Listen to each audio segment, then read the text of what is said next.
Boxing King Media, we're with Johnny Nelson. Johnny, massive show tonight. I've got to apologise to you first, because you did my highlights. Things bad. So I lifted it and sent it on, but I got a big respect, thank you. I'll keep this bit in. Yeah. Massive show tonight. Thank you. Thank you. Yep. There's not many people that have seen the amount of boxing shows you've seen, the talent coming up. Any particular fights you're looking forward to tonight? Of course, I'm looking forward to the cruiserweight fight with Riakpo. He's getting close to that WBC situation. Macabre and Canelo fight for the WBC title. Going to be interesting to see what, if Canelo wins, what he's going to do, if he's going to stay at cruiserweight. I don't think he will, but you know, tonight's about Riakpo trying to establish himself as a cruiserweight and just to see how good he is. On paper, his opponents got more depth, more experience, and on paper, Riakpo's the underdog on paper. But his opponent is 10 years older. You don't know what he's got left, what he's capable of doing. So Riakpo's going to make sure every fight means something. He's going to make the most of it. Okay, I want to quickly run through it. Dan Aziz, Isaiah Baton. It's a proper 50-50 match. Wicked fight. How do you see that win? Aziz. I can't split him. Yeah, I'm going Aziz. And you know, Isaiah Baton, even though he's been British champion before, he's probably like the cowboy in the saloon taking his last drink, saying, right, this is it, boy. Whereas Aziz is coming, they're close in age, but he's strong, he's fit, and he's in the right direction, going in the right direction in regards to his career. But don't write off Hosea, because Hosea can fight. Hosea, he's been there before, and so once you've had a taste of that British title, you know, you never want to give it up.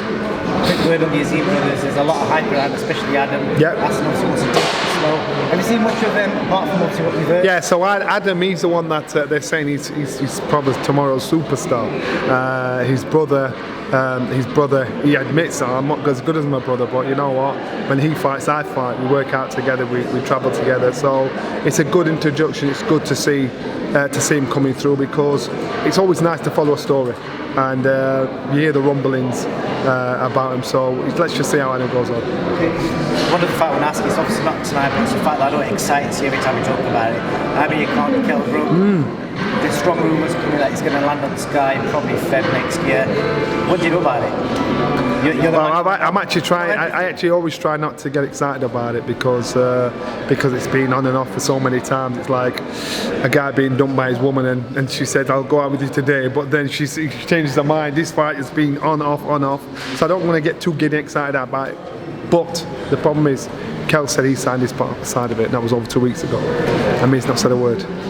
So again, is it that same teasing tactic? Isn't it? So listen, it'd be interesting when it happens, and you'd give it that mileage. But I prefer to refrain from getting into it until it's a done deal, until it's signed, sealed, and ready to be delivered on paper. With regards to that, what do you make of the comments from Benny Yen when he's saying that it's not a big fight anymore? He doesn't do pay-per-view buys. Depends on where it is. If it's on DAZN, it's a big fight. If it's on Sky, it's not a big fight anymore. It's business, man. It's business, and that's just how it is. It's still an intriguing fight, and regardless of somebody saying it, doesn't mean it's true. You know, it's an intriguing fight. It's nowhere near as big as what it was. We all know that, but I'm quite sure we'll get the numbers. There was a suggestion earlier today, I've read somewhere about Canelo possibly fighting Andy Ruiz, which is obviously never going to happen. I could see that. Well, everyone loves a crazy Johnny Nelson prediction, so if that fight happened, what happens to that? Canelo will beat him.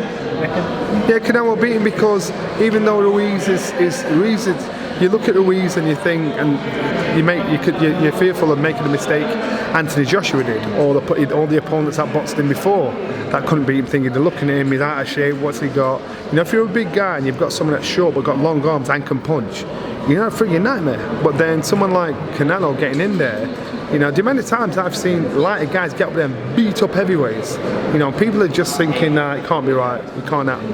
I'm telling you, you could do him. Styles make fights. You put Canelo in with a Wilder, a Fury, no chance in a million years. You put Canelo in with somebody that is doable, like Ruiz. That's very doable.